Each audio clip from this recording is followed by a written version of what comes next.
We are at the Speed Art Museum here in Louisville, Kentucky. Come on, let's go inside.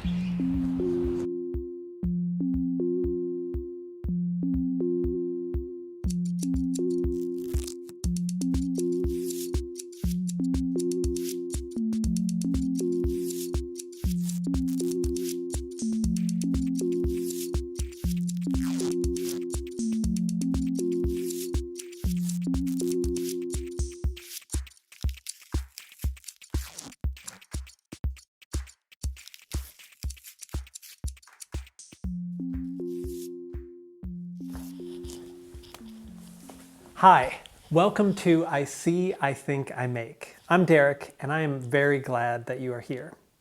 This is a show where we do three things. We see a few different artworks, we think about a few big ideas, and then we make some original artwork of our own.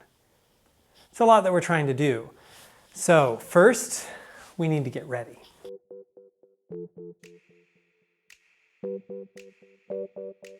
Today, we are focusing on the 4 seasons that we see in art. So to get ready, we are going to use our imaginations and pretend to do some of the things that we might do in each season. So first, let's pretend like it's summer. Okay, you can see on the thermometer, it's getting warmer, so let's go outside. Let's go for a walk. So everybody stand up, lift your legs up real high, pretend like you're going for a walk. Maybe we're gonna get on our bicycles, so now a little bit faster, bring your knees up real high. Where are we going on our bikes? Maybe we're going to the pool. Let's go to the pool. So now we're at the pool. Now we're gonna go for a swim, so big arms, big arms.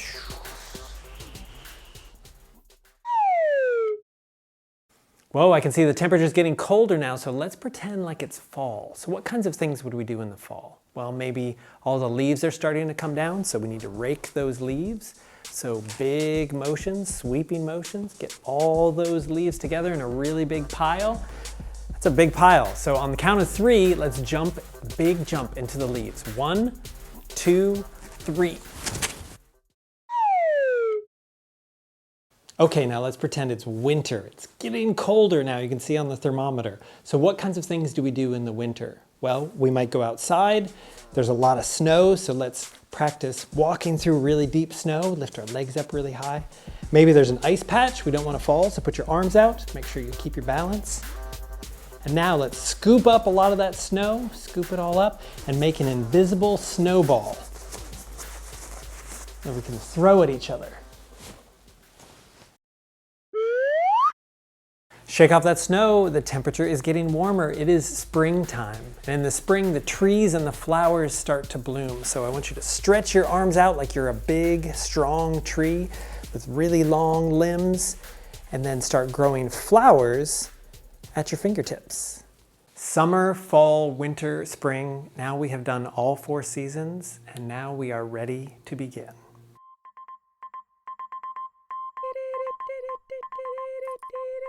There are a few big questions on today's episode. How do artists depict or show the different seasons in their artworks? What happens when we change the colors and nothing else in an existing artwork? And how can you make a work of art that feels like a specific time of year? Fall, winter, spring, summer. One of the nice things about museums is you can visit them any time of year and see whatever season you choose to see. If it's really cold outside, you can go look at art that will warm you up. If it's too hot outside, you can go and look at artwork that reminds you of cooler days. As you walk through an art museum, if you look closely, you'll notice how artists leave clues in their choice of colors, because the right combination of colors can remind us of a certain time of year. If we took a walk outside, we'd notice how the colors of the world change. Think about it, how leaves, flowers, grass, even the color of the sky, they change with each season. But instead of going outside to do a nature walk, we are going to go inside of different paintings to see how the colors change through the seasons. Let me show you what I mean. If we want to look at the colors of fall, we can take a walk into this painting by William Sommer called Brandywine Landscape. The yellow-orange sun has started to set, and you can almost feel the cool air blowing on the top of this hill. There's still some lingering green in the farmland, but it looks like all the hay has already been cut and it's drying in the fields below. The tree only has a few leaves left, showing its brown bark. And as the sun sets, there is a red hue in the sky. This color palette reminds us of fall. Orange, yellow, green, brown, and red. If we want to imagine it's wintertime, we can take a walk into this painting called The Riverbank, Lambertville, New Jersey. The painter, Edward Willis Redfield, would go outside to paint what he saw, matching his paint colors to the colors he saw in nature. Sometimes, when the weather was bad, he would have to tie a rope from his canvas to a tree so it wouldn't blow away. In this painting, you can really imagine how cold it is. The white snow covers the ground. The light brown trees have lost all of their leaves. The color has drained out of the cold winter sky, leaving only a faint purple and gray haze. And that icy blue water looks way too cold to jump in. This palette of colors looks like winter. Light gray, light brown, light purple, gray, and blue. If we want to experience the colors of spring, we can take a walk in this artwork. This is a bandolier bag made by an unknown Ojibwa artist. This bag was made to carry things, but also look beautiful. The strap is usually worn over the shoulder, and the bag sits on the opposite hip. That way the bag doesn't fall off when you're walking. And we can walk through these designs because it makes us feel like we're taking a walk on a spring day through a field filled with all kinds of flowers, with bright, vibrant colors that remind us of springtime. This bag was made about 150 years ago, but the bright decoration makes it feel like the flowers are still growing today. This palette of colors reminds us of springtime: yellow, green, pink, red, and blue. If we want to see the colors of summer, we can take a walk through this abstract artwork. It's called Into the Woods, Summer 2001 by Howard Hodgkin. If we focus on the colors, we see what summer looks like. The bright reddish orange of flowers, the clear blue of refreshing water, the teal of a clear sunny sky, the light green and dark green of large plants stretching out and enjoying the sunshine. This is our color palette for summer. Reddish orange, clear blue, teal, light green, and dark green.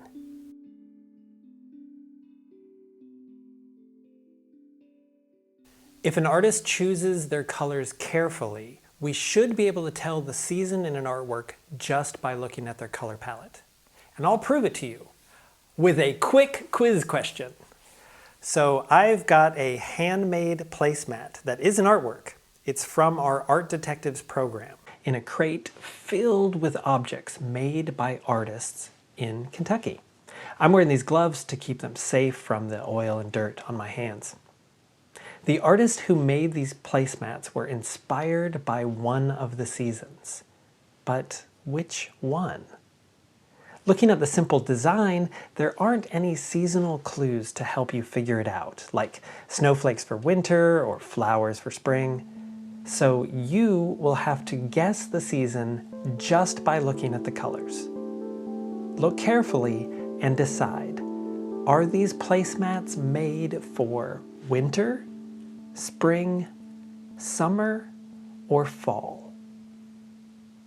Think about the color palette they chose for this design and make your guess. Okay, if you chose fall, you are correct. And we know fall is the correct answer because the title of this work of art is Harvest Maize. Maize is just another word for corn, which is usually harvested in the fall. All this talk about artists and the colors that they choose has really inspired me. Let's make some art. Since we're thinking about seasonal colors in art, I thought it would be fun to do an art making activity where we use different color palettes in our own art.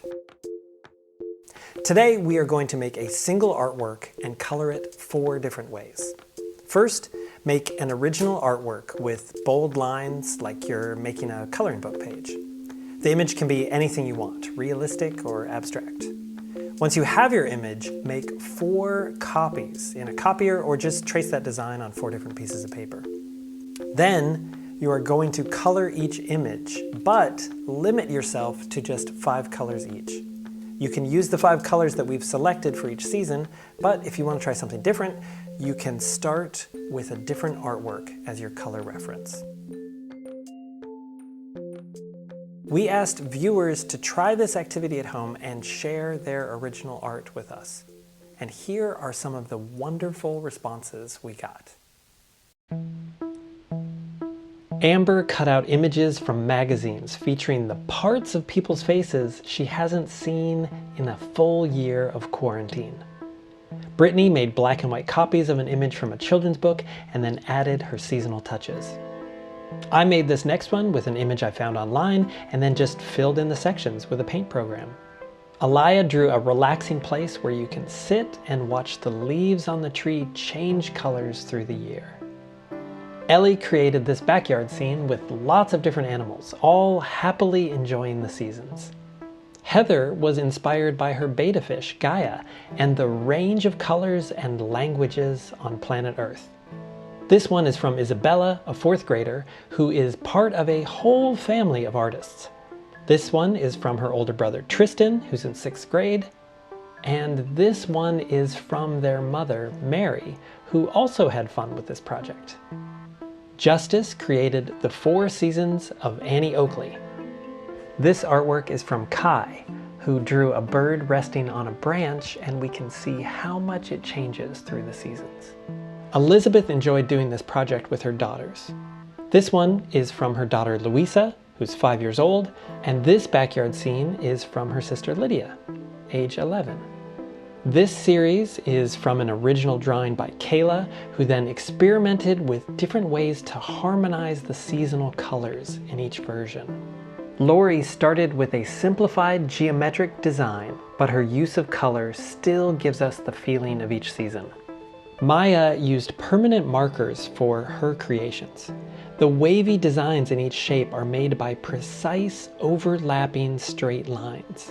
You look closely, the circles contain all the colors of that season. Rebecca cleverly used makeup for her series of self-portraits.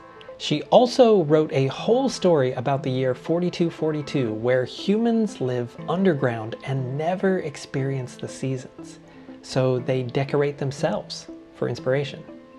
The final set of pictures is from the artist Peyton from Las Vegas. Peyton is 5 years old, which reminds us it's never too early to make some art.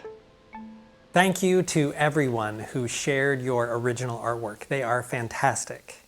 And if you haven't tried this yet, I hope you are now inspired to make some original artwork of your own.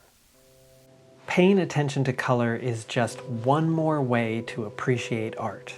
And it's a great way to inspire us to make more art of our own. There are millions of colors in the world, and a visual artist gets to choose the colors they want to use in their creations. The right combination of colors can completely change the feeling of an artwork. The colors can even remind us of a certain time of year.